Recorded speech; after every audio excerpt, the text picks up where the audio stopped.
Hi everyone, welcome to this episode of the Nerd Team. My guest today is the amazing author Stacey McEwan. Hello. Hello. Thanks for having me. Thank you for being here. How are you doing? I'm okay. I've got my tea. We just worked out before we started, we've got our matching blankets for anyone that can actually see the video. But just by coincidence, we have matching blankets, which I love. Both given by our mothers. Yeah, thanks, mums. Yeah. And also it's funny because over here, it's almost nighttime for me, but you're just like starting your day. Yeah, correct. It's morning time here. I just dropped off my kids at school, about to start my day.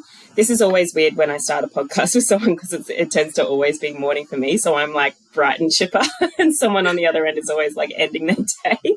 Yeah, I made sure like not too long ago I did drink coffee because I was like, let me just make sure to like be awake. You're looking very fresh. You actually look like you're ready to start your day as well. Thank you. I put blush. You're looking, yeah, look at, and you've got like your icy, beautiful eyeshadow, and oh my gosh, stunning. Love it. Perfect. I need to take notes. I mean, I just bought like a glitter palette, and I just like generously put glitter on my eyelids. Who doesn't love glitter? That's me. That's my go-to anywhere I go. I'm like, look, if I add glitter, it looks like I've made effort because I don't actually know how to do makeup. So I'm like, glitter, just put glitter on. Glitter. Yeah, I don't know how to do makeup. People buy it. Yeah. Me, I have no idea how to do makeup. I never know where to start. So I just, if you go in with the blush, in with the glitter, then it's passable every time. Every time. I'm so glad that glitter is back because there was like a minute there when it was like not cool. Not cool, yeah. And I was like, what do I do now? Yeah, I have to learn? No. All right, so we were talking, I was showing you my lovely editions of your books. As of right now that we're doing this interview, your third book isn't out yet, but at the time that this interview comes out, it will have just come out. So these are currently out. Love it. And you got a Litjoy one of Chasm. I did, although I'm not gonna lie, it kind of bothers me a little bit that this one is yeah, they're not matching. I'll have to send you I don't have a Litjoy edition of Ledge, but I'll have to send you like a normal edition of Chasm so that at least those are matching. Yeah, so I can have just cool. like the match, and then kind of on top I'll just organize. Because I understand the OCD. Yeah. I get it. Yeah. I have another book that I got from like Owl Crate, and I had to put like an alarm or something to make sure I get the second one because I was like, it's not gonna happen to me again. I'm not missing out again. The unevenness is not happening. Actually, but speaking of your books, for anyone who is just getting to know you and hasn't had the time to read them, can you let everyone know a little bit about yourself and your books? I'll try. I mean, usually this is going to end up with me just rambling to death. So just maybe like turn off my mic, cut the camera, anything that you need to do in the middle of this. But my name's Stacey McEwan. I live in Australia on the Gold Coast. I'm a mum of 2 kids. I've been a primary school teacher for the last 11, 12 years. I've just started writing full-time. I've been doing part-time authorship for the last few years, and I've been actively trying to publish since I was about 18 years old. I'm now 34. I released my debut Romantasy novel, Ledge, in 2022 after kind of accidentally developing a following online.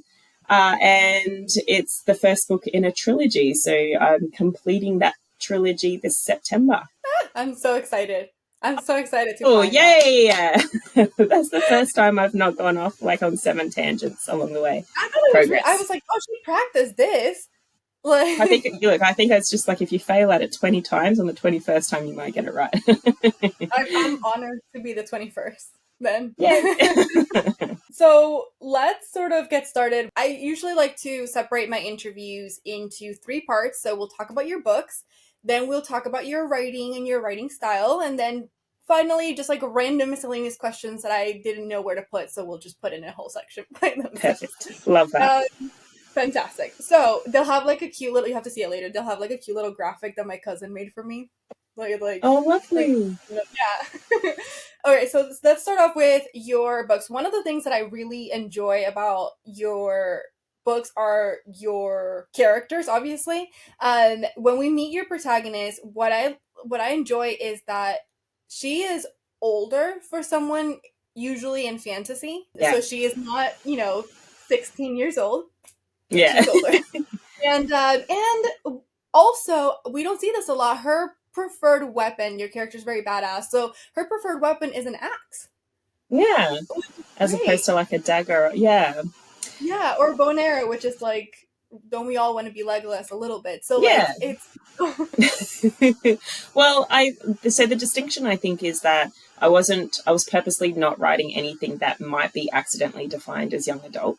And I wanted to be really careful that it wouldn't accidentally be shelved that way. I feel I'm a teacher by trade, and it was really important to me that people didn't cross wires in that way, because this book has very heavy subject matter. It's violent. There's swear words in it. There's sex scenes. There's on-the-page romance. So I really didn't want it to fall into that trap as many sort of new adult and adult fantasy novels do, where they just kind of get defaulted to young adult shelves. So one way to ensure that doesn't happen is to make sure that your main characters are adults and not sort of on the cusp of adulthood either, just sort of well into it. So yeah, Dawson's 24. I'd actually have her older. I would have put her at about 30 or closer to my own age. But it was actually recommended to me that I age her down just a little bit, and it ended up making sense for the plot line as well, to have her not be so worldly, but coming into that kind of knowledge and wisdom that a full-fledged adult would have. So 24 seemed like a good age for her when we were plotting it. And as for her acts, the way I wrote Ledge was just by asking myself a whole lot of questions in order to outline the book.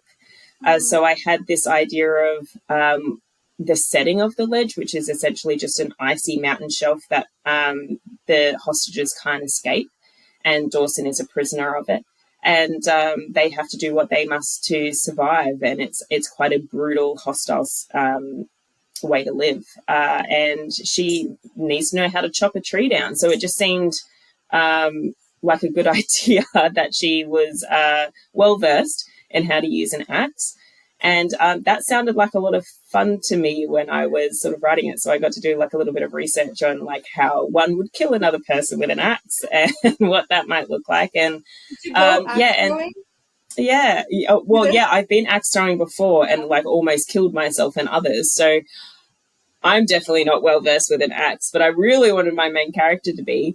And I liked the idea of having this axe just be kind of an extension of herself, and her being so well versed with it that she could wield it at will, and so she does. And it's a lot of fun. It's a lot of fun writing a female main character that is as angry as she is, but is also kind of as callous as she is, at least at the start of the series. Yeah, I was going to point that out as well, because she's definitely and that's another thing that was unique, as comparatively to other romantasy stories, is how outwardly angry your protagonist is. Like, not just many protagonists that we read are inwardly angry, but they don't know how to show it, or it's not safe for them to show it or whatever. But your character, whether it's because of where she grew up, doesn't really think like, oh, I should keep it in. Like, she's just like, no, I'm really mad, and everyone's gonna know. Like, yeah, I mean, what need has she to keep it in? You know, it didn't make sense to have her be sort of demure or to try and, I don't know, like water down that side of herself. The other thing is I love writing characters that are like inherently very flawed, or not necessarily just super, super palatable. And I think I've ingested too many books in my lifetime so far where the female main characters in particular are written to be specifically palatable, as though we couldn't possibly handle it if a female main character was anything but likable or lovable or soft and gentle and all those sorts of things. And even if their inner monologue is really quite like irate or rageful or vengeful, we might not necessarily see that on the outside. So I like writing female main characters in particular that are not necessarily palatable for one reason or another. And I like making their story arc to become something that is perhaps a little bit easier for the reader to get on board with. So I liked the idea of having Dawson start out as murderous to begin with, and very callous, and she's very self-serving, and it's due to the place where she lives as well. I don't think it would have made sense if I had have plopped her in the setting that I did, where it's very dog eat dog, and it's very every man for himself. And she's got no family members left, and she's alone, and she's in danger every day. And it's one of those situations where if you're kind and you're gentle, well, then you're probably dead. There's because no one else on that ledge is going to be. There's no one sharing food. There's no one sort of giving up or sacrificing in order for you to live. You take and you fight or you die. And so it made more sense for me to have Dawson kind of construct this armor around herself in order to ensure that survival. And so that's who she is in the beginning of Ledge. She's very fearsome, but she's not fearsome for the sake of being showy. She's very purely a human that's been raised on the idea that these things must happen in order to survive, and that weakness is inherently leading to death. And is that why you were advised to age her down? Yeah, I think so. I think the idea of having someone that was a little bit more worldly wouldn't really lend to her making as many mistakes as she does throughout book 1 and book 2 as well. And she does make a lot of mistakes in both of those books.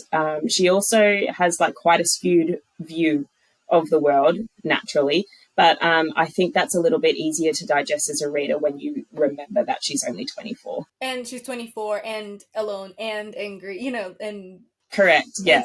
And yeah, she's seen some stuff and she's been through a lot. Yeah, she's traumatized.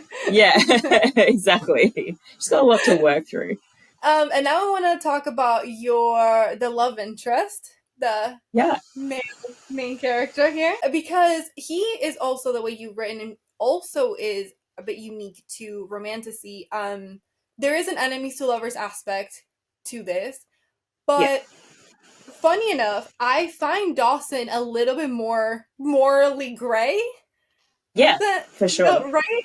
Yeah. I think Ryan is I think Ryan has very, very strong moral convictions, much more so than Dawson. Dawson definitely has her own moral convictions. Like, she very, very strongly believes that the people on the ledge do not belong there, no matter what her relationships were with the people on the ledge. So there's definitely that aspect. But Ryan is certainly... his moral compass is pointing north. Dawson's is like wayward, like it flickers. Again, she begins as like quite self-serving. Once she herself is safe, she then turns her attention to the people on the ledge that might need her help. So we see more of her moral side then. But yeah, no, Ryan is he's definitely very marshmallow on the inside, despite his hard exterior. I wouldn't say that they're grumpy sunshine. Someone has put that to me before. I certainly didn't intend to write them that way, and I don't believe that he is like the sunshine component in this in budding relationship between the two. That's not how I wrote him. I just wrote him as someone who, like you said, just has very strong moral convictions and is willing to see them through. That is something that they end up having in common as well. And was it just my interpretation of it, or he was older? Because the Glacians, and we'll talk about them in a hot second, they live, but he's a half, so he's kind of like, he's a little bit older than she is, right? Yeah, so I don't think I'm not sure. I think his age is mentioned in Ledge. I know it certainly is in Chasm and Valley. In Ledge, I'm pretty sure his age is listed as 30. Okay. I'm fairly certain that that's mentioned. Don't quote me on it. I know that's certainly mentioned in Chasm, but that's how old he's supposed to be. He's supposed to be around the age of 30. Yeah. Okay, yeah, because I didn't see it as Sunshine and like Grumpy and Sunshine. I saw him more of like someone who was a little bit more accepting of the idea of finding romance versus someone who was like, no, romance leads to death. Like, and, like, yeah, someone is, so that's kind of how I saw that, like, more of the relationship. Yeah, I would definitely say that Ryan's the more mature of the two as well. at least in the beginning. Like as much as Dawson would like to believe that it's her, I think Ryan definitely has the right end of things almost the entire way through the series, but he's also got the emotional maturity to know when to back off and to let her sort of traverse her own way through all these issues that come up. And I mean, he makes mistakes too. He's not perfect, but he's pretty close to perfect. And that's kind of how I like to write male main characters as well, is like, I don't think it's believable when they're holistically perfect in every single way forever and ever, amen. But I also don't want them to screw up so badly that it's difficult to redeem them. So, yeah, he makes his own mistakes, but they're at least justified, or I can find a way to still have the reader sympathise with him, I hope. So, yeah, he's pretty close to perfect without being a robot, basically. Yeah, he's flawed, but he's really, like, he's so sweet. Honestly, that's what it is. He's so sweet. Yeah, he is sweet. And I think he's somehow very devoted to Dawson almost from the outset. He sees something in her that might be able to see this entire quest, this entire mission through.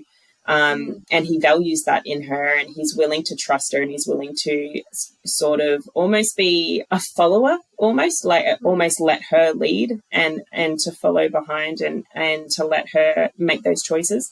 And that's something that I really like about writing his character as well, is sort of having a male main character who isn't constantly trying to shut down the female main character either for her safety or because they believe that they know better. Sometimes that tension is fun to write, but I just didn't want that specifically for this book. It's just so obvious from the outset that Dawson doesn't need that from anyone. Yeah. She really doesn't require a protector. So that's sort of not who Ryan is to her throughout these series. He's very much an equal partner.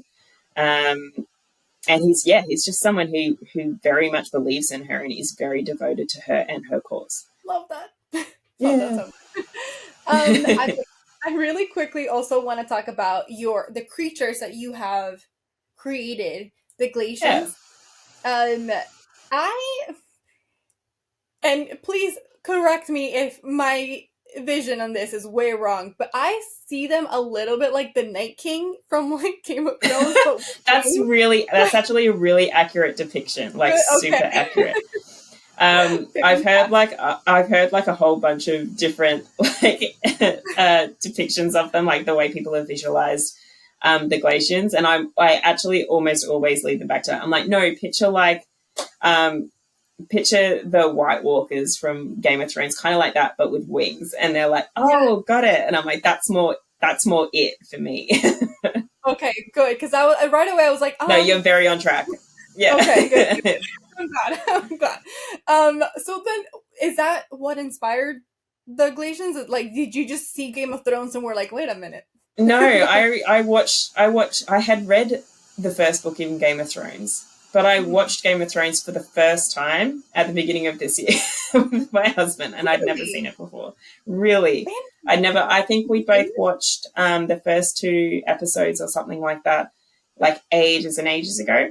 And then we had a couple of kids who just took up all of our time. And viewing something like, especially if it's like 6 seasons or 8 seasons long, viewing something like that for leisure just became a thing of the past for a little while. And at the start of this year, we've begun this journey of like, all those shows that came out while we were like raising babies, we should go back and watch all of those now. So that's what we're doing. And we watched Game of Thrones for the first time this year. And then as soon as the White Walkers came on the stream, I'm like, oh my gosh, that's kind of like the Glacians. And Michael, my husband, said the same. He's like, those look like Glacians. I'm like, yeah. And I'm like, I mean, like not like specifically so icy, but definitely like white, definitely the same vision, just like add wings. BYO wings. That is so funny. I know. Yeah. Wait, so now I'm kind of curious. What other shows did you need to catch up on? I never saw the Vampire Diaries, so I've been making my way through the Vampire Diaries this year. Yeah. It's really fun. What else did we... Ted Lasso was something that we caught on to late. We finished watching Brooklyn Nine-Nine. What else? I think that's it for now. Like, that's what we've sort of made our way through. And we watched House of the Dragon because now we're obsessed. What else? I think that's it for right now. Good. We do, yeah. Every time someone brings up something else, we're like, oh, yeah, that's another one we haven't seen. We should add that to the list. Now I want to know if I can. Have you watched Bridgerton? Like, I feel like that's... Yes. Okay. Yes, I was obsessed with Bridgerton. Yeah, that's like another like bookish girl classic. Oh yeah, that's the best. But yeah, just like anything from around, I want to say like 2015 or even 2014. Anything from around 2014 to 2020. If it was a hit in that time period, we probably missed it. We were just in a different land then. Yeah, now I feel like we need to do something so people will send you recommendations. Like, that'd be so cool. That'd be so cool. People actually do it just by accident all the time where they're like, oh, this reminds me a lot of that. And I'm like, oh, yeah, that's another show I haven't seen. I should go back and watch that so I can actually pick up the references. Sorry? Yeah. Stranger Things. Oh, yeah, that's another one we haven't watched. We should add that to the list. Yeah, well, at this point, the last season is about to come out. So I would just... Oh, great. So we can, like, catch up. Yeah, well, about to come out, I lied. I think they're still filming, so, like, next year. So you have time to, like, binge. Okay, great. Yeah. Yeah, but, like, I like the idea of being able to watch the last season with everyone. That would be pretty cool as well. That's true. Yeah, you'll watch it right before and then watch it with everyone else, and we'll be obsessed together. Perfect. All right, now moving on because I was like, wait, hold on, what else? Okay, so the idea of people living in an icy ledge, first of all, it sounds literally like the most miserable thing that I could ever think of. I don't like the cold. I hate it. You and me both. Literally, I cannot stand it. Like, I was reading it and I was like, I would have died a long time ago. Same. Like, oh my God, same. Yeah. Just voluntarily, probably. Yeah. I would have yeeted myself into that chasm. I'm like, I'm done. Yeah, I'm sick of chopping down these trees. I'm tired. Oh yeah, like ignore the food, actually getting food and shelter part. I would look around and just be like, no, I'm done. Miserable. What is there to live for? This sucks. Yeah. But props to Dawson. Definitely much more of like that survival instinct than like. Yeah. Like, no. I could never. Never. But is that kind of why you decided? Were you just thinking like, where can I put people where they would be the most miserable? Yes, that's exactly it. You hit the nail on the head. Yep, pretty much. I was like, what would suck? What would suck? Because I wanted to write a book where environmental survival was paramount. So, and I'd read a bunch of books where it was all about, survival of the wilderness. And I love those stories. I love those plot lines because they're always so tense and there's always something else that foils the main character, like first they get bitten by a snake and then they sort of overcome that. And then next anything and next the temperature drops and next they get some kind of mystery illness and next there's an animal chasing them. And it always one of those plot lines that just gets worse and worse and worse.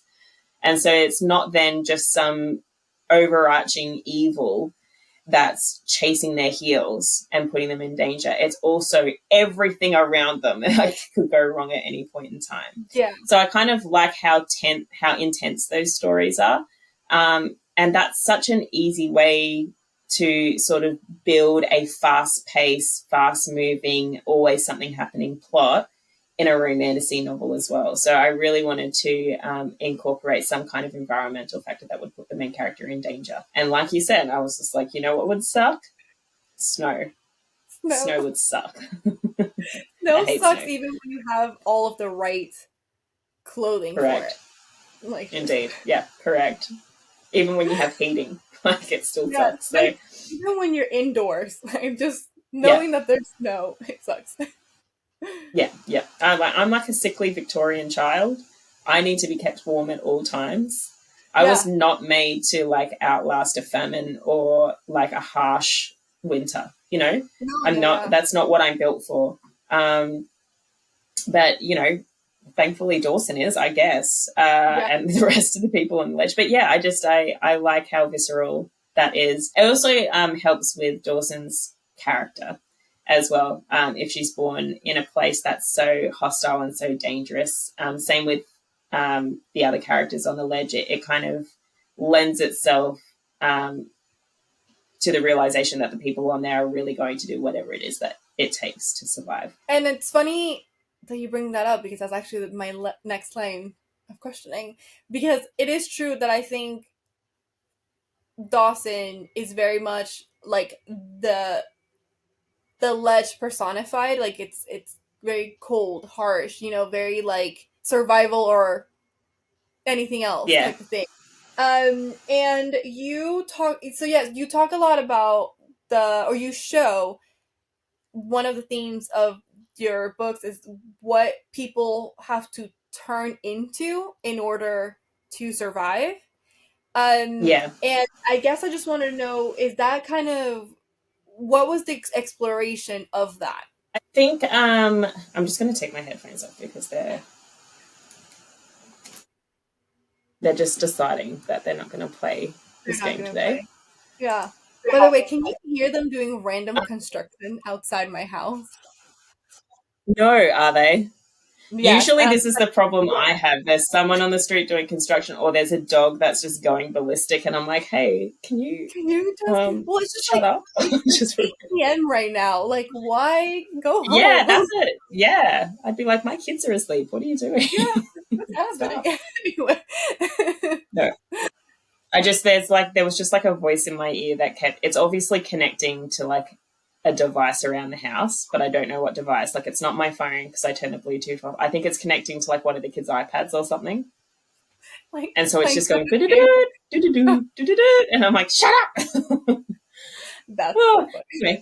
anyway, um, but yeah, if the audio is weird, I can put them back on and I can go find the iPad and turn it off. Yeah. No, it looks. I mean, I hear fine, and then the audio levels say that they're Okay. fine.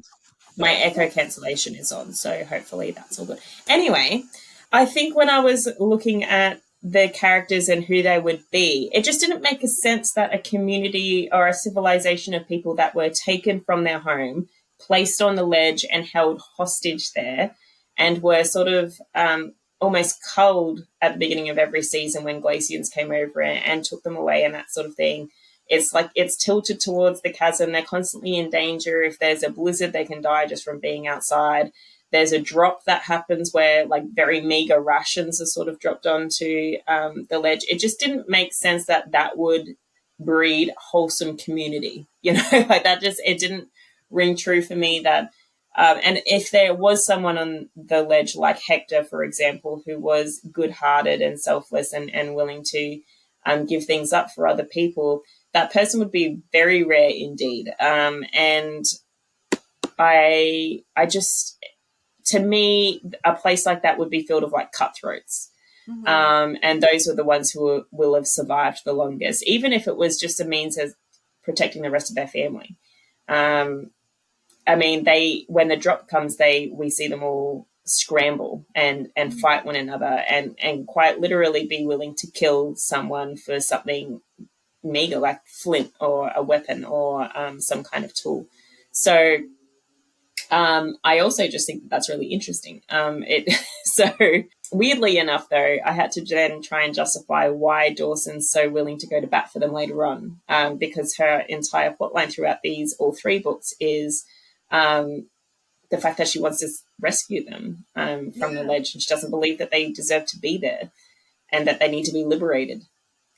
So, why would she care so much about these people who never really cared about her or she them when she lived with them? So that was sort of a sticky point that I came across when I was sort of constructing the plot. And I think it all comes back to Dawson's sort of her inherent morality there, where she doesn't believe that she deserved to have been there and she doesn't believe that the people who exist deserve to remain there either. And there are people on the ledge that she cared about. She cared very much about Hector and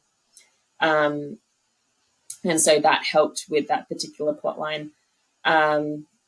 but yeah, I also think that if you think about if you were born in a place like that where you don't know anything else, you might not necessarily hold that violence and that cutthroat mentality against those people if you Yeah. yourself are like that. Yeah, because how could you blame them for something that they've never known anything else, you know?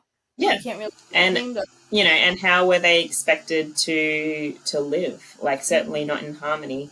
Yeah, so that was sort of just me sitting down and asking myself a whole bunch of questions until I could find answers to them. I also felt that Dawson had a lot of survival skills. Yeah, That she found out, like, she was able to get out, and she feels as though there is a clear way of getting everyone else out, and it feels weird for her to live her life, and then go yeah, to a beach or something, and then everyone else is sort of stuck in this life that they, like you yeah, said, they shouldn't be in. yeah. She's sort of incapable of just being able to move on and forget, or to live her life peacefully while they remain. So even in the first book, it's expanded more in the second and the third, but in the first book, she says that like she wants a life of rest. Like she's really not vying for the throne, even if it might be right, whether it's rightfully hers or not. She's really not vying for that. She really, like, she's gone through a lot in her life, and she says she just wants a life of rest and peace and safety. That's really all she's looking for, but she can't have that for herself until she knows that the other people from the ledge can at least have an opportunity for that too. And it's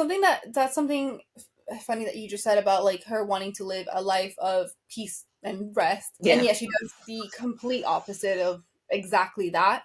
yeah, And I wonder if part of it is the idea of being it, like, she spent her entire life in survival mode, and how difficult it is to get out of that yeah, survival mode, even when you're relatively safe. Like, she's made it off the ledge, so she's safe. So, like, yeah. yeah, she still keeps putting herself in situations where she won't be safe. Yeah, absolutely. Well, that's like classic trauma response, isn't it? Especially for someone Mhm. who's lived in that state of like constant high cortisol levels where fight or flight is constantly active.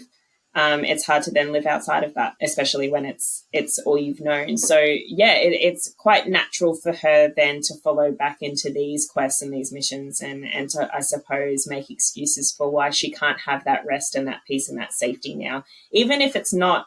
And it's certainly it like anyone else would have, right? Like in reality, anyone else would have just gone, well, I'm safe, and that's Yeah. no longer my problem. Like there's only so much that I can do for that. And so there's another character in the books who we hear a lot of in Valley, who I won't mention now because it's a little bit of a spoiler, but she almost has the opposite reaction of Dawson, where she's from the ledge as well and has found safety. But she almost did the opposite of Dawson, where she did hide herself away and go, well, that's no longer my problem. And I liked exploring that sort of alternate response as well. If you yourself have found safety but you've left others behind, then what do you do? And like, what do your morals compel you to do? Yeah. But yeah, for Dawson, for her, for one reason or another, it's certainly that she doesn't believe that like she can truly find any peace until she knows she's done all that she can for the Yeah. people that remain. If it's the same character that I'm thinking about that we It will be. meet, okay. Because that another interesting thing about that character is also the different responses to the trauma as well, Yeah, yeah. and how they respond to being afraid, how Dawson and this character respond to being afraid. Yeah, it's definitely like the difference between that fight or flight, or like that fight or freeze even. But like Dawson's certainly a fighter. It seems to be her default. Whereas the character that you and I are thinking about, who is introduced in Chasm, and then her entire story comes out in Valley as well. Yeah, it's the best. Yeah, she's certainly the opposite. She's almost like polar Free, opposite of yeah. Dawson in her response. So which was I liked incorporating that, because if it was me, Mm-hmm. I would be the character that you and I are thinking about. There's no way I would be Dawson. I know. I feel like Dawson was like this, and then Yeah, I was like, you know you've what? just been sitting here. Yeah, Yeah. but I was like, I I'm like, get don't you. judge her. Right. That's also what I would do. Like, Yeah. Yeah, I'm just like, don't leave judge me. her. Leave her alone. Um, I one of the other themes that I really enjoy, besides the survival and everything that comes with survival, is the idea of power and what it can do to Yeah. people. You explore that both in Ledge and in Chasm, and I was gonna assume it's also gonna be in Valley, but you explore how power. You explore the idea of power and corruption and how it can come Yes. kind of hand in hand. And so I guess I want you to talk a little bit more about that idea, because you explore it with several characters, and these characters that I'm thinking about, which I know you know which characters I'm thinking about, but they all react to power very differently, despite the fact that at the Yeah. end of the day, all these characters want power and get corrupt with power, but they react to Yeah. it very differently. Yeah. Well, there's so many characters throughout all three books that either inherit or take power and then use it in very different ways or have very different views about how that should be used.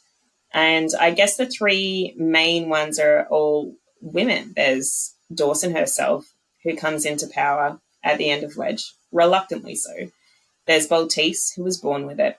And then there's also Elvira, who took it. Dawson, throughout all three books, is, and in Chasm, we get to see like this dual power that is fighting within her as well. But Dawson is very much like this reluctant stakeholder of this Mhm. magic that she's come across and now has like really no choice but to figure out, even if it's dangerous and even if it might end up killing her in the end. Baltise is really interesting to me because she was someone, she's mage blood, so she was just born with as much power as she has, and she's used it for both evil and good. And she's sort of had to find her own moral way through that, and she's had to learn through hardship and through mistakes, like how corrupt power can be or how like it can corrupt you in turn. And she's sort of found her way back.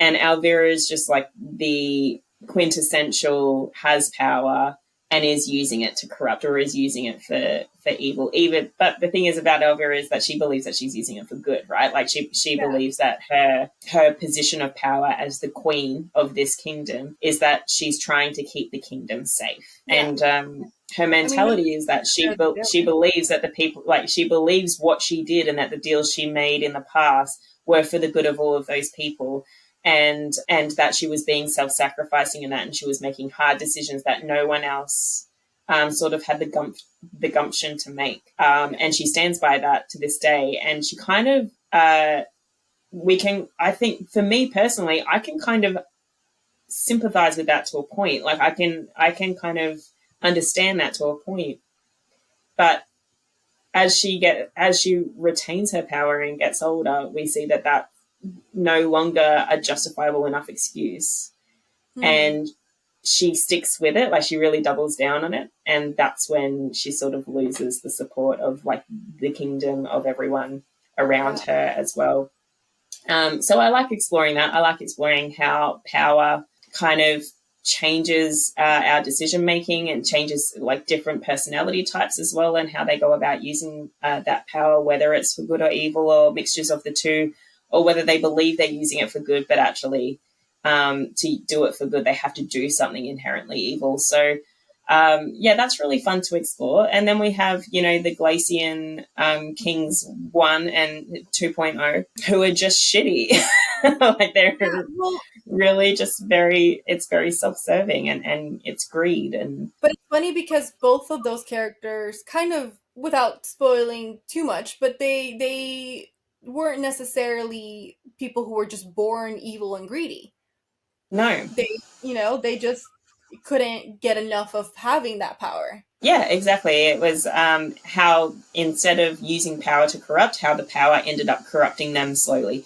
Yeah. Because you're right, they weren't. Neither of those characters were born going, I think I'm gonna kill a bunch of humans, I Yay! suppose, and take advantage of everyone for my own gain. It's something that they had a taste of, and eventually developed a dependency to. So yeah, you're correct, and how that's corrupted their entire being and their entire way of thinking. I want to know sort of the changes that you see in your main characters throughout the books. Like, how are you seeing their arc? Dawson's was very clear to me from the beginning. I knew that she was going to start off as very, like we've already said, very murderous, very callous, very harsh, very closed off from the world, and very distrustful and suspicious of everyone at all times. And that even those that she loves, or those that she cares for, like in the beginning we see Hector, even those characters, her affection for them is not particularly outward. Like, it's mostly in her inner monologue. And she shows them through like acts of service even, and not really with any, other action, I suppose. So I knew I wanted her to start that way, and I wanted her to slowly, and she's challenged a few times throughout this. It's definitely not linear. It's very up and down, but I wanted her to, by the end of the 3 books, have people around her that she loves, that she trusts, that she's no longer suspicious of, and that she can lean on and find comfort in and accept the help of as well. Because a lot of her mistakes in these 3 books are that she comes to the conclusion that she can only rely on herself, or that relying on other people is putting them in danger. And I wanted her, by the end of the 3 books, to be more accepting of the people around her, and like accepting of their love and their devotion, and understand that it wasn't misplaced. So her character art is very much like that. All of those things are challenged a few times, especially at the end of Ledge, where she does trust someone and she believes that she's been completely and utterly betrayed. So she almost backtracks like straight to the beginning again, where she has to go through all that growth again. But she almost wants to not be betrayed, but she wants to believe. It's almost like safer for her. She wants to be proven right. Like, she doesn't actually. It's almost like she finds comfort in that. See, I knew it. I knew that I couldn't trust anyone. Yeah, for sure. I think that's a very natural human response as well, to be able to go, see, I knew it. I knew that, this is why I am the way that I am. It's not just me. It's because of everyone else. As for Ryan, he starts off, I guess his character arc is more about his own identity. I don't actually think he has a very positive opinion of himself in Ledge or in the start, and I think he's quite downtrodden. He had to spend a lot of years sort of undercover in the Glacian Palace, being treated very, very badly, all for the good of a cause. And then we find out in book 2 that cause in itself wasn't what he thought it was, or it was for the benefit of one person or one group of people in particular, which is not as he intended. So even though his moral compass is so on point throughout 3, poor Ryan is not treated very well in his childhood or onwards by the people around him. And I think it results in a low opinion of himself, which is why I think he's so easily devoted to Dawson in the beginning as well. And why he's so accepting of her being quite mean to him in the beginning, because he's only ever been treated worse.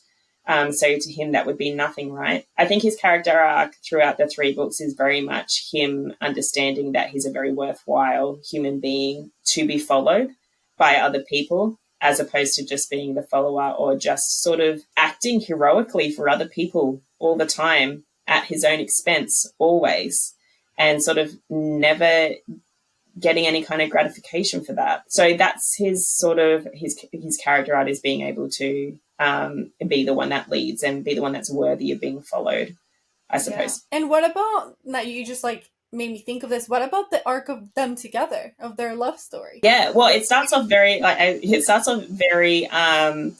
guess hot and fast, and or very hot and cold. In that there's lots of that classic sort of, I suppose, enemies to lovers back and forth between them. But when I say enemies to lovers, I mean more he's her natural enemy. Like, he's a Glacian or a half Glacian, and she's a human. She's so they've got that natural predator. So it's that enemies to lovers dynamic. Quite quickly they ally together, and she's still very suspicious of him and very naturally distrustful of him. But by the time they're at the bottom of that mountain, she's pretty much like, I don't think you're a bad dude. So, yeah, and their relationship is quite tumultuous in Ledge, in the way that it's it starts off as very suspicious and distrustful, and then all of a sudden both of them are kind of all in, and then it all falls apart. In Chasm was fun because for me, because Ryan is almost just waiting for her to come to this conclusion that she does in fact love him. And he's almost like he's patiently waiting for her, but there's an impatience to it too, where he's like, I'm worried that I'm just going to be waiting for her to come to this realization for the rest of her life, and she's going to be so stubborn that she'll refuse to see it, and that he'll just be following behind her forever, just hoping that she'll one day see the light, I suppose, and understand. So I think their character art is both of them coming to a place where they actually do trust each other, and they both come to both of them coming to the realization that they need to rely on one another, and that they can do so, and that it's not just Dawson relying on herself, and it's not just Ryan seeing himself as someone to support Dawson, that actually he's required in this relationship, and like he's a very big part of making sure that this quest that they're on comes to a positive conclusion. Love that. Yeah. So to round out this section, and because I could ask you 1,000 more questions, I just realized the time. I was like, oh my god, we were supposed to be in section 2 by now. If you could just describe the 3 books in like in tropes, like if you had to tell someone, read the books and you'll like it because these tropes are in it. Well, I think the 3 main tropes in this book, it's a romantasy, like through and through, I believe. I think the main tropes in these 3 books would be found family, the quest trope. It's definitely centered around this thing that they're trying to achieve, and enemies to lovers, I would say, would be the overarching plot of the romance. I would read it if you like Game of Thrones, or if you like The Witcher. And if you wanted to see those things with like a solid romance plot through, then that's why I wrote it, is because I loved The Witcher. I love those styles of romances, and those were my favorite tropes. This is actually just a White Walker fan fiction. White Walker fan fiction, exactly. Okay.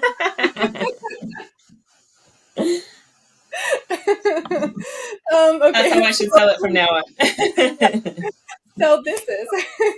So now to move on to our writing section. This section is essentially dedicated to my people who either are just so fascinated by how an author writes a book, and or the aspiring writers like myself. Yeah. This actually tips for me. So it's like, tell me what to do. So this is the one question that I just love asking every author, which is, what is your process of planning and writing? I love this question because I reckon no matter how many authors you ask, everyone will give a different answer. So it's, in that way, like I feel like I know that when I was aspiring writer as well, I listened to so many answers of this question, and I was like, I am no clearer on what to do. Actually, I'm more confused than when I first started. Yeah. I think, I know that I'm a plotter. I know that I will be stumped if I try and venture forth in a book without really knowing where it's heading. So I definitely need to know what direction it's going in. I need to know at least what the main character arc is going to be over the book or over the series. I need to know where I want a story to end, and I need to know I guess what main conflict is going to drive the plot in the very, very beginning, sort of that like first inciting incident. I prefer to structure my books in a 3-act series, which there's so many resources, there's so many books and explanations online that you can find about that if you're interested in looking at like 3-act structure. I personally just think that to me, like, it makes it very clear where I need to build tension, where I need there to be a turning point. So I follow that, and I put very, very base notes into those 3 acts to begin with. So I just physically write it down on a sheet of paper after I've thought of what my main character is going to be, what kind of world that I'm putting them in. And in doing so, while I'm writing out those notes in the 3 acts of what could possibly happen, is when you start running into all of those brick walls of going, well, how is that possible though? And the more questions you ask yourself, the more answers you find. And I find that the world building naturally develops itself from that. You have to be the one that's always asking yourself all of the questions that you would imagine readers asking if they were to pick up the book and going, well, hang on a minute, like, how is that possible? For me in Ledge, for example, I knew that I wanted to dump my main character in a very hostile place. I knew it wanted to be sort of like a tundra biome, very, very cold. I knew I wanted the stakes to be high just from the environmental factors of that. And so the first question I had to ask myself was, like, where am I going to put her, though? Like, what does that look like? I thought of a mountain shelf because I wanted to trap her in this place, so to make it inescapable. So that led itself to the sort of invention of the chasm, which was uncrossable. I had to think of a reason why there was a chasm there, and also why were they trapped on a ledge like that to begin with. I figured creatures held them hostage there. So then I had to ask myself, well, what creatures could do that? It had to be a creature with wings to get across the chasm. I had to ask myself, why would creatures want them there? So then the invention of the pool of Iskra came up. So the more questions I ask myself, the more of the plot develops, I suppose. And it becomes a big tangled web of answers, but I can then structure that web into those 3 acts. And like the process of writing is just giving yourself one massive migraine for quite a few months before you actually have a good structure, if you're a person who like prefers to structure a story before you begin writing it. There's lots of people that don't. There's lots of people that like to pants it, and they probably have less migraines, if I'm honest. I guess I'm not motivated to write if I don't know where it's heading. I need to have scenes that I'm looking forward to writing, and so I've got to get there. I get very anxious if I'm just sort of feel like I'm writing myself into a hole that I can't get out of. So I definitely need to have that plot first. So in other words, if I wanted to write in your process, always have like a Tylenol, Advil. Oh yeah, especially if what you're writing is fantasy and it's plot based, because because the character cast is always so huge and the stakes are always so high that you've got quite like a lot to keep track of. If you're writing something like contemporary romance, you'll probably still get a headache. But I mean, the stakes will be more like, oh, she might lose her job. Like that might, that's not like, we can be less stressed about that. The character cast is usually smaller. There's usually just a plot A and a plot B. There isn't a plot C, D, E, F that you're having to be concerned with as well. So yeah, I would imagine that would be like a much more fun time. Yeah. Well, because fantasy always tends to go into like, what is happening politically in the world, so then you're like, well, now I have to become a politics expert. Like, what? Yep, exactly. And like, there's always some kind of law that's driving the religion. There's always so much to consider, but like personally I find like a lot of joy in that. But it's definitely not for everyone, and I can understand why, because there's lots, even when you think you've got it, even when you think you've got the plot and you know what's going on, you'll run into another brick wall somewhere. It happens all the time, and that's why we get writer's block. But you can overcome it. How do you get past writer's block for you? Writer's block for me is not just being like unmotivated to write. That's different for me. If I'm feeling like I'm not very motivated to write, that's probably just a discipline issue. Which is different.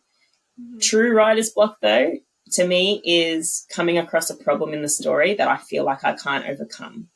And it's because there's something that's not making sense. So that, to me, is a problem to be solved. And it's almost like it's the most gratifying payoff when you figure it out, how to overcome that problem. So I usually just leave myself be. I sit on it for a while instead of dedicating the time to and worrying about like word count for the day, because sometimes we get trapped in that cycle of going, oh, I only wrote like 1,000 words today, or I didn't write any words today. It doesn't matter, especially if you've come across a problem. Like, devote that time into fixing the issue. Like, it might mean that you need to go back a little bit and adjust something earlier in the story before you can continue moving forward, or at least making notes somewhere in the manuscript to come back to later on once you've finished, so that you can go and fix that bit up. But it usually means that something along the way needs to change in order to fix this problem or this plot hole that you've only now just discovered, because they do come up. I haven't written got like 12 finished manuscripts. There's not one manuscript that I've written where that hasn't happened, where you've gotten somewhere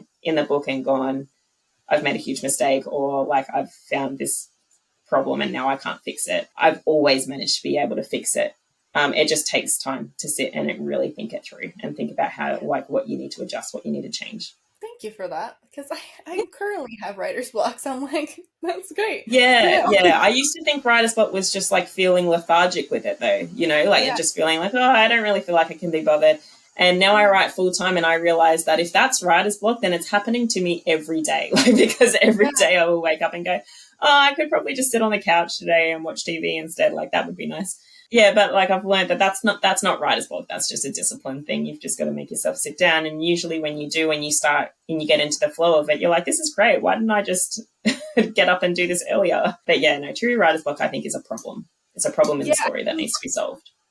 I think you might be right on that, because it's always when you come across like a block and then all of a sudden you're like, oh, I didn't write. Yeah, then that's what it feels like in your mind. Like you come across a brick wall and you're like, I don't know how I'm going to get out of this. How do I fix it? There's always a way. There's always a way. You just might need to go back and alter something. Thank you.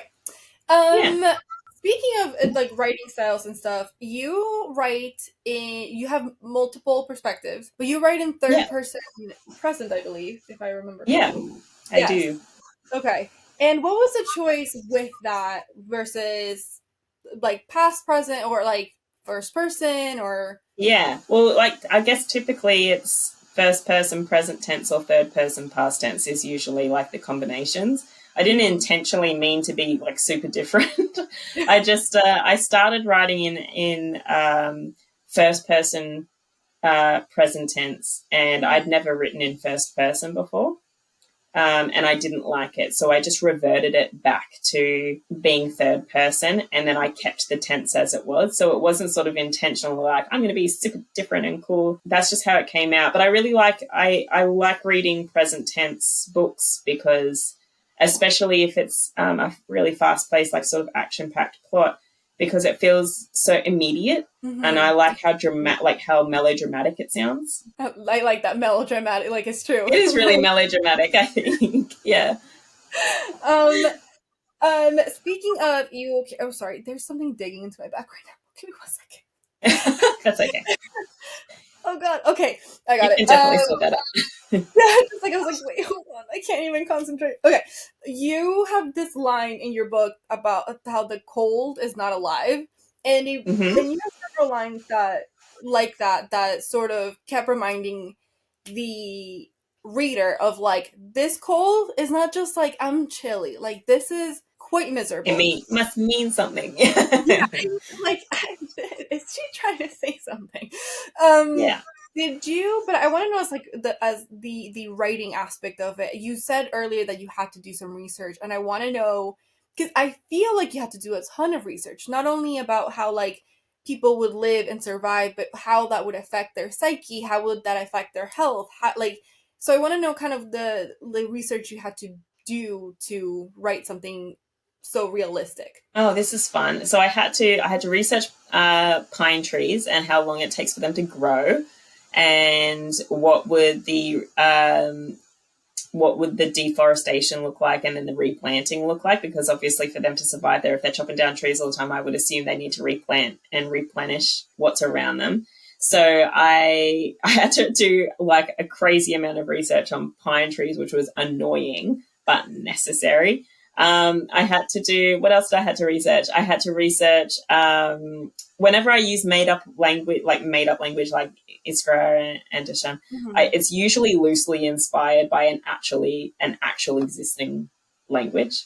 Really? So mostly because I'm not quite creative enough to just like slam my fingers on the keys, type out a bunch of letters and go, that's a word. Yeah, I'm just not, like, for some reason my brain's like, no, that's not it. Like, I'll believe it if it came from a real word in a different language, and then I just bastardized the spelling. So I had to do a lot of, I did a little bit of research on Russian words, and by research I mean I used Google Translate. So like the word iskra is very close to the Russian word for spark, and the word dashan is very close to the Russian word for sun. So I just used like actual languages and just like kind of embellished and took bits and pieces from other things to make it sound like a real word, because for me that just like rings a little truer, I suppose. What else did I have to do? I had to look up the anatomy of an axe so that I could get the language right, like when it's talking about like the axe beard and its handle and like the different parts of it, so that I could actually describe the way it was like moving through the air when she threw it. What else did I have to do? Yeah, lots of axe research. And I had to research like how to amputate a limb, like in an emergency situation. How long can someone survive? Like if they're bleeding out from the stomach, how long do they live before they die? Yeah, Just lots of really things like that. stuff. If anyone was ever to look at your just history, just like really concerning stuff. I'm just going straight to prison. Yeah, for sure. Yeah. Just like less of this person. I'm out of here. Yeah. So do you think that that was like probably the most complicated part about your writing, just like that making certain things realistic? But sometimes it's almost frustrating because we write because it's fun to write points of the plot and write characters and write the dialogue and and make them kiss and stuff. That's fun. But when you've got to like pause and spend 2 hours like researching the anatomy of an axe to make sure that this one scene works, it can feel like a little frustrating because it needs to be done, but it's not why you're writing. I don't actually have an obsession with axes, so this isn't that interesting to me. Yeah, so sometimes doing stuff like that can be frustrating.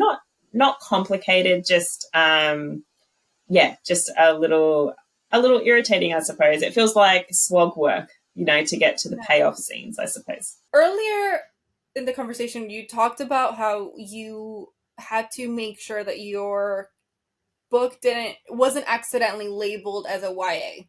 And but I would put yours strictly in new adult and not like fully like adult. So how would you say that you kind of balanced to make sure it didn't get too young but it didn't go all the way to more adult? They just kind of stayed. Well, the thing is, I don't mind if it goes all the way into being categorized as an adult. Like if I describe it to people, I'm very careful where I say it's for adults. Like it's not, I don't mean it to be for anyone below the age of like 17, 16, which is the peak market for young adult. But young adult can be anywhere between statistically anywhere between like 13 and 18. Like that's its intended audience. It's not my intended audience. Like I'm writing for people that are typically my age, but I like personally I just think it's most suitable for people who are like at least 16 and older. So I think if I use the language adult, that's more specific and that's who I mean, and people are more likely to understand that. When we use language like new adult is still, it's been around for a long time, but it's very ambiguous and people still don't quite understand what new adult is, especially if you're not already like super enmeshed in the book community where we speak about this all the time. But as you would know, new adult is talking about like usually coming of age sort of sector. So we're talking like the MC should be somewhere between like 18 and 25, which technically is what Dawson is. So I could say new adult, but I'm always just super worried that when people hear new adult, they think young adult. And bookstores still do that, where they don't have new adult sections. They separate their books by young adult and adult. And so if you say that yours is a new adult, where does it go? It usually goes to young adult. And they don't yet have that distinction in most shelving or in most catalogs of having that in between of new adult. That's mostly a reader created genre. So yeah, I specifically use the language adult fantasy for that reason, so that there is no confusion, because I feel like I have a responsibility to it. So yeah, that's sort of what made up my mind. As I said, like originally I was going to make the MC like 30 for that reason, because I wanted to be very clearly adult. She was aged down to 24, and I'm glad that I did, but that was my only concern in doing so, was that is this now going to fall into the hands of a reader that it wasn't meant for? And I do think that, like, throughout the 3 books, there are some really heavy themes that, you know, shouldn't fall into the wrong hands without their sort of parents' consent. And I'm a teacher and I'm a mum, and so that means a lot to me. So, yeah, I think it's something that I was worried about the whole time, but like anyone who read this book surely will be able to see that I did not intend it to be for young adults. And yeah, but like that new adult argument has been so long lasting. Like it's been talked about ad nauseum for a really long time, and people still don't really know what that means, I think. And I was going to actually talk a little bit more about that later, but I'll talk about that now, because I feel like it is one of those things where, especially up until very recently, if you had romance and fantasy and your characters weren't like, if it wasn't erotica, then it was YA. Yeah. Like, Yeah. they're just, I remember growing up and reading books I probably shouldn't at that age. Yeah, me too. But they were usually what would happen for anyone who's like a newer reader. It was back in the day. It was a book might start off kind of like upper YA, but then Yeah. once it was a series, once it became popular enough, it would switch. All of a sudden, it'd be like spicy, and you're just like, wow. Yeah. Yeah. But yes, because the new and now I think new adult is sort of becoming more popular, I think, with social media, Yeah. and people sort of demanding, people looking for spice, but then also demanding like a clear distinction for those too young to be reading spice in the first place. Yeah, or at least having the appropriate warning. Yeah, obviously, in the end, it's always going to be the bookstores and the sellers and parents and things that have power over what a certain age group should be able to read. And those things aren't barred. But yeah, I think like brick and mortar bookstores are just really slow to catch up to the whole new adult thing. New adult's been around for ages, but like you don't walk into bookstores and see much in the ways of new adult shelving. And so that's why we see things like Akatar and things that like just get shelved as YA, because that's where it seems most natural, because it's not erotica. Mm-hmm. And it's so then it just gets like slotted in there. But it actually doesn't really belong in either on either shelf. That's the other thing, like the interesting thing about language is that if I say adult fantasy, people automatically think erotica sometimes. Mm-hmm. Not all the time, but sometimes.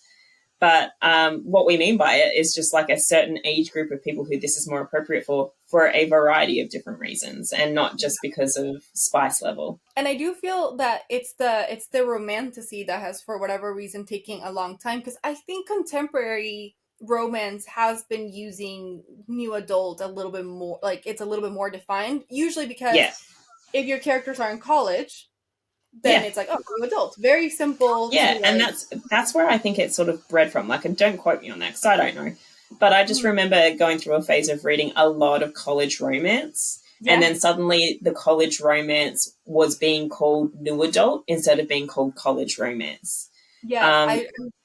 And so maybe like that's more defined just because the language has been used for college romance. And that's a little clearer, isn't it? It's not high school students. It's also not people who are like accountants. So that was like a lot easier, I think, for people to grasp. No accountants here. No accountants. Yeah. Yes, I think that's just such a it's very exciting to me when I talk to like new adult writers, because it's so weirdly defined that I just always like hearing your thoughts, basically. Yeah. So I don't know. Well, it's not ready for full-fledged new adult yet. I don't think it's all still a bit ambiguous. So for me, it was just safer to say this is an adult fantasy. It's not, just to make that distinction very clear. Now speaking about new adult themes, no, I'm kidding. But I want to talk about your you write the fighting scenes actually really well. Thank you. Which is so hard to write a fighting scene, and I want to know, what is your tip and trick for writing a... Okay, I think less is more, I think, is the tip for any kind of battle scene. We can get like really bogged down in the choreography of a battle scene where we're being very, very specific about who's lifting what kind of weapon and how that weapon is moving and how someone's limbs are moving and what's getting cut or cut off or injured or whatever. I think the important thing is who's making a move and who's getting hurt. And if you stick to that, like who's making a move and who's getting hurt, then the details around how that person is moving and how specifically that person is getting hurt don't need to be actually that specific. Having a little bit of detail is fun, like describing the way, like a weapon, if a weapon is being thrown, for example, and you were describing the way it moves through the air, helps to build tension because you're like, someone's about to get hit with that weapon and we don't yet know who, or like if it will kill them, injure them, miss them, whatever. Yeah. Those things are fun, but they don't need to be done every single time. And we don't need to be so specific about like someone pulling a weapon out and flipping it through the air 2 times and doing a cartwheel and flipping their hair and then, stabbing. We can kind of get more to the point and focus more on like the inner monologue maybe of that character, if that's their point of view. I think that's what works for me, is just having small amounts of detail for something specific and then letting the rest of the detail go. The reader gets it. Like they can sort of piece together the rest of the imagery in their mind at least.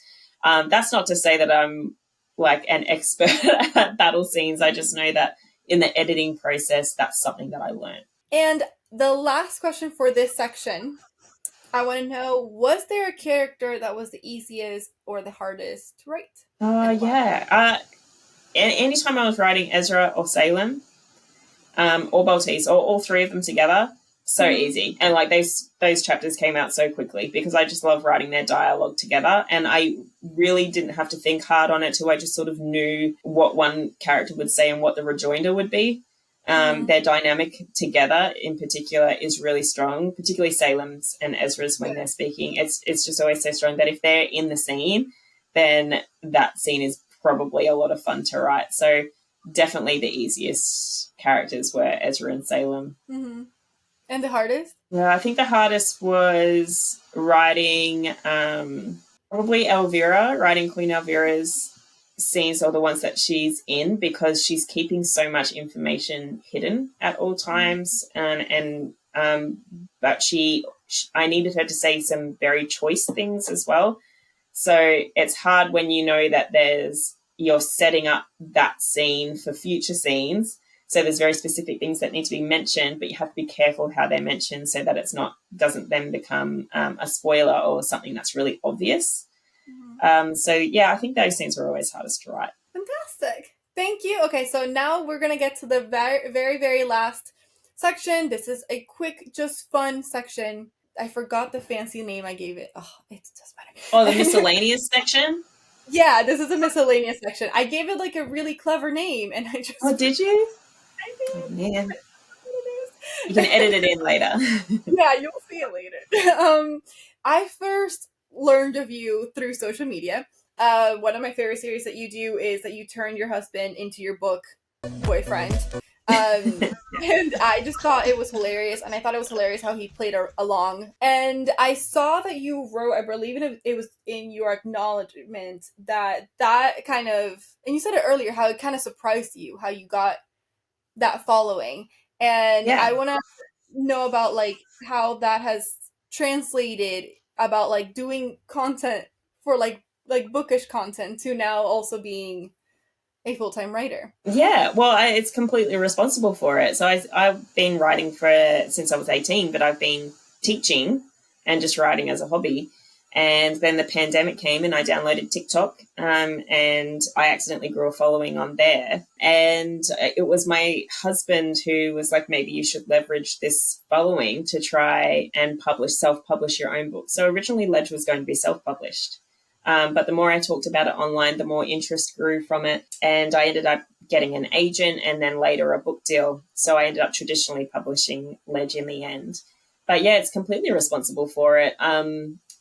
And I think the difference is just simply that before it was just me and my study and writing in my leisure time, and hoping that one day maybe I could put something out into the world, but not really having anyone to talk about that with or to screen at that about. And then suddenly it wasn't just a void, it was like a whole lot of people who were actually listening and paying attention and showing genuine interest. So that made the world of difference. And it's only because of that I've been able to be published. I wasn't even querying at the time. I was completely set on just publishing this thing myself and hoping that the people who were showing an interest online would continue to support, and hoping that was sort of my way in.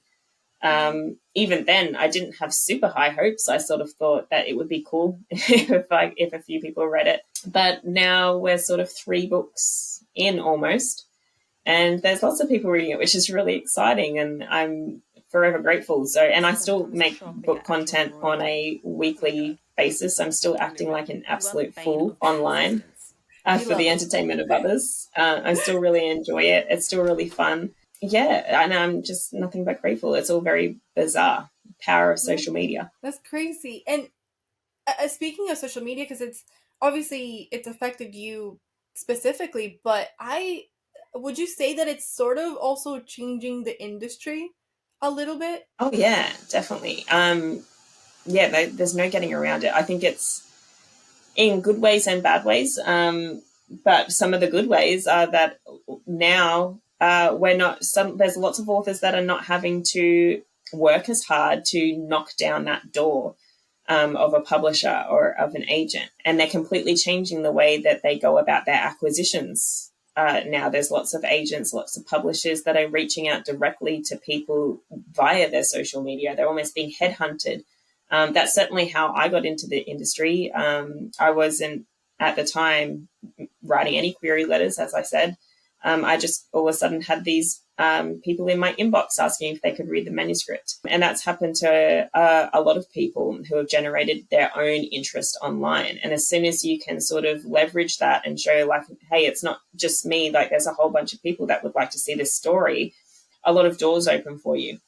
So I think acquisitions is changing. I think publishers are listening to what the majority of readers want to see, and that what they want to see is romance. So suddenly they're sort of making slots available in their publishing timetable for a slew of romance books in whatever subgenre you want. I mean, we're seeing things like indie books that have already been on the shelf or already been available for purchase for the last 10 years. They're suddenly getting book deals and becoming traditionally published and then hitting bestseller lists all over again. So, and that's all via social media. That's all via readers showing their interest online for something. And the publishing industry finally listening to that. So it's definitely changed in a lot of ways, and some bad ones too. I don't think you get one without the other. But yeah, for the most part, I think it's been really positive in particular for romance authors. Speaking of like publishers listening to kind of what the readers want and stuff, did you kind of making bookish content help you with certain tropes or anything like that? You're like, oh, my reader or my followers really like this or anything like that? I mean, I think the more popular tropes are very obvious the more time you spend on there, and the ones that people don't like. Yeah. But something I know as a reader is that there's tropes that I myself might not particularly love when they come up, but then I might pick up the next book, and if it has that trope and it's written well enough, then I'm in. I'll buy it. I don't mind that they use it. Any trope can be written well. So I myself know that opinion matters very little. Execution matters more. I also know that I don't like to pick tropes before I start writing a book and sort of structure a book around those tropes. I think that's for me, it just doesn't work because I end up then manufacturing a plot to exist around those tropes. And the reality is that sometimes those tropes are only a certain point in time in the story. So, but yeah, it is being online. I am now much more aware of what people want and what they want to see. And I think originally, if I had been, when I was traditionally publishing Ledge and they were showing me what they wanted the cover to look like and the map and, different elements of the book as well, I was very much willing to just go along with anything that my publishers wanted to do because that's not my forte. I'm not a graphic designer. I don't know what I'm doing in that regard. So I was very much just deferring to them and going, just do what you think you should do. Now I feel like I have a much better understanding of what readers want out of a book, what they want to see in a cover, what they want to see in the internals of a book as well, what they want to see in things like pre-order incentives and things like that. So now I feel like I'm much more knowledgeable sort of 3 books on, but it's taken a little while. It took me a little while to catch up. You talked about this earlier. You talked about how there's like a discipline aspect, and you are now a full-time author, but like you said, you're also a teacher, and you're a mom, and so I want to know what you did to discipline yourself to write in between all of this stuff. I think the important thing was that I really, really wanted it. Like I really, really wanted to do this full time, and it wasn't going to happen by itself. I also had deadlines that I had to meet, so that was helpful. But when I was teaching, for example, last year and the year before that, I was teaching part-time. So I was teaching 3 days a week and writing on 2 days. So those 2 days I was quite literally locked away in an office, tapping away at the keys for the amount of time that I had. And it was really hard to do that because it's sometimes like you come across writer's block and you have to stop and do other things. And I was sort of in a position where I had to push through. And 2 days a week was not really enough, so I had to write at night time. Before that, when I was working full time, I wrote every night. So I would sort of finish my work day and come home and spend time with the kids and cook dinner and do all that sort of stuff and put the kids to bed. And then I would start my writing work day. And I would write until the bad hour of the morning and get very little sleep and then wake up and do it all again.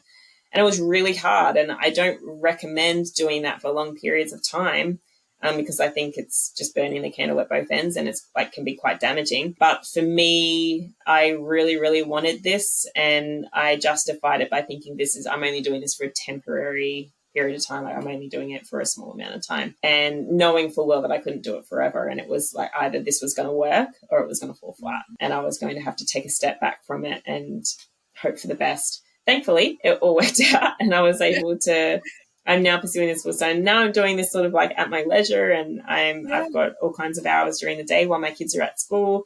And so I just sort of have a routine that I stick to, just like I did last year and the year before, where I just have a routine where I have a certain amount of hours in the day that I dedicate towards this and to nothing else. And that's sort of like sacred writing time. And I don't really deviate from it. And I try not to allow for any excuses either, which is tricky when you have like a TV and the whole like library nearby that can distract you. I think the biggest distraction is social media, though. Like, I don't know about you, but like the picking up your phone and scrolling social media feels like poison. Sometimes it's such a distraction. So I have a little app on my phone called the Forest app, and it grows trees while I'm not picking up my phone.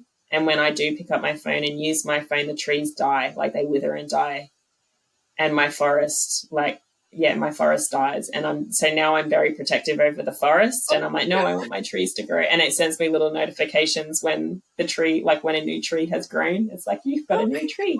And I'm like, yay, another tree for my What forest. about, like, does it ever just grow and then not die? Like when No, it if you spend time on your phone, like only one tree at a time, but if you spend time on your phone, like while the app is turned on, if you spend time on your phone, one tree at a time is just dying in the background. I know, but it works. I know. So during those hours, I know it's awful, but it's like it works, I promise. And I'm a sucker for scrolling online as well, because I'll pick up my phone going, this is for work.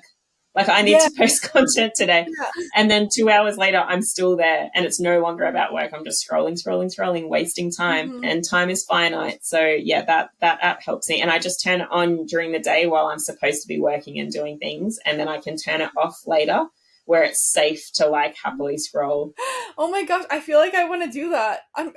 Although I would get oddly attached to my tree. Like it's like exactly. It's like a a Tamagotchi. Oh yeah, I was just thinking that. It's kind of like that. So if you think about that, and that while you're spending time on like the other apps, like you just remember that there's a tree in there, and it sends you notifications when you've killed a tree as well. It's like one of your trees has died, and you're like, no, not my trees, and so you gotta. Oh my god, it's heartbreaking. I know. Oh my god. That's one way to do it. Very Dawson, if you know, kidding. And finally, I want to do a quick game of this and that, and it's inspired by your books, but it's not the exact scenario. So for anyone who's listening, it's not the exact scenario, but it is inspired by your books. Well, actually, the first one is ready. inspired by you, but then the rest are inspired by your books. Ready.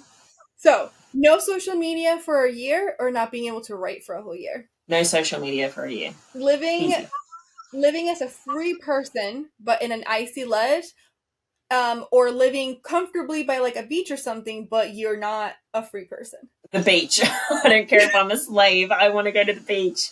I do not want to live in the snow. The Glacian versions of the of what beach. I don't know, there'd be mermaids. I don't know. I'd still pick that. Have your soul taken from you, but be alive, or be chased down a mountain by really dangerous supernatural beings, but if they catch you, you're 100% dead. Oh, shoot. This is hard. I don't want my soul taken. I'm gonna run. I mean, I feel like I regret that choice, but I'm running. You have a chance, at least. Yeah, I got a chance. Yeah, might as well take it. Get married to your childhood best friend, or marry to the enemy of your people. It depends how hot the enemy is. I need to know more about the enemy. Otherwise, I'm picking my childhood best friend and not my enemy. Yeah. They're both really hot. Really hot. Realistically, yeah. Oh, they're both? Okay. Yeah. This is hard. Yeah. I'm gonna go with the enemy. Mm-hmm. It's more fun. Yeah. That's what I'm going with. Be powerless, but know that you are morally right, or have power, but know that you are morally wrong. Powerless and knowing that I'm morally right. I actually don't want, I'm be like Dawson. I'm like, I don't want any, I don't want that responsibility. Yeah, hell no. Be a badass warrior or a wise witch. Be the witch. Mm-hmm. I want to be a Baltese. I just want to sit in the corner and sip red wine and pass judgment on everyone. Yes, she's living the life, quite honestly. Yeah.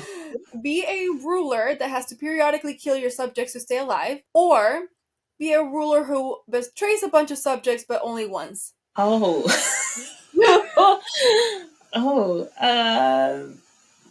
It's going to put me in a bad light, but I'm going to Elvira this shit and go with the second option. I'm going to betray a whole bunch of people, but only the one time, and then I'm going to be like, it was only once.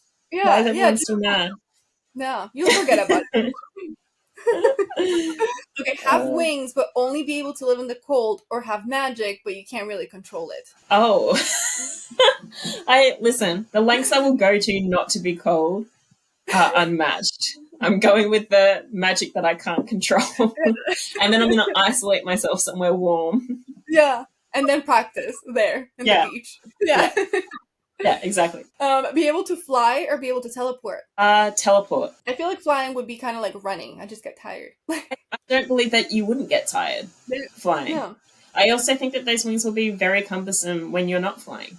Yeah. What do you do when you want to lay down? What do you do with it? I have this. Yeah. I know the Glacians just kind of like tuck them away in their spine like magically, but I doubt it would be the case in real life. I've always wanted to be able to teleport. I've got a whole bunch of friends that live in America. I'd be able to just zoop into their room. That'd be great. So much money, time. I hate traffic. Yeah. It's it. You can do it in any weather. I don't think you can fly in bad weather. That is true. I mean, that's why all those birds, they always like do it a specific season. Correct. Yeah. Agreed. Would you rather use an axe or a sword in battle? I like the idea of any weapon that I can throw in order to like kill someone so that I don't have to get close to them. So I'm gonna pick the axe. And finally, in these questions, would you have good magic, but it'd be kind of weak, or would you have like evil bad magic, but you can control it and it's really powerful? If you can control it, it's really powerful. Again, I actually don't want that kind of power at all. So I'm going to go with the first one. Yeah. If it's only good magic, but it's kind of weak, then I imagine I'm just doing things like picking up rubbish. Yeah. You know, Like, like yeah. just like weak good deeds. Yeah. That sounds more up my alley. Yeah. You heat up your tea, just like thinking about it. Just like little things. Get your book of Just like Matilda. Just like yeah, bring your book just over. yeah, exactly. Like just Matilda powers, but just like real weak. Yeah, that sounds right up my alley. Actually, perfect. Perfect. And very finally, just to end this, I want to know what can we, besides book 3, which I'm so excited about. I can't wait. I told you I pre-ordered it, and I'm so excited to get it. But other than that, what can we expect from you? So yeah, we've got Valley coming out, which I'm very excited about. And that's the completion of the trilogy. So that series is dead, done, and buried after book 3. Next year, I'm releasing the first book in a new Romantasy series that's called A Forbidden Alchemy. Mhm. That is sort of a cross between Peaky Blinders, if Peaky Blinders had a magic system and was set in a high fantasy world. So I'm very, very excited about that. It's a lot of political intrigue. It is the romance plot in it is sort of I'm going to say childhood friends turned rivals, turned lovers, turned enemies, to turn lovers. A lot happens. There's also a bit of a love triangle in there. It's a bit of a dark academia. Yeah, it's really, really fun. I'm very excited about it. To date, I think it's my favorite book that I've ever written, so I can't wait for people to sort of dig their teeth into that. And I think it's coming out in the US summer of Okay. 2025, but we don't have an exact date yet. Yeah. Oh, that Yeah, is so exciting. That is yeah, so exciting. Love that. me too. Yeah. Well, that was it. Thank you so much for this very, very lovely conversation. I had a lot of fun, and I appreciate so much that you took your time to chat with me. Oh, thank you for having me. It's been so great. And we've got I love that we had our matching blankets. Wait, I've like folded it up throughout the interview. I'm like, yay! Love that. So cute. Well, thank you so much again. I really appreciate it. And thank you all for watching. I hope that you enjoyed this conversation as much as we enjoyed this conversation. Bye.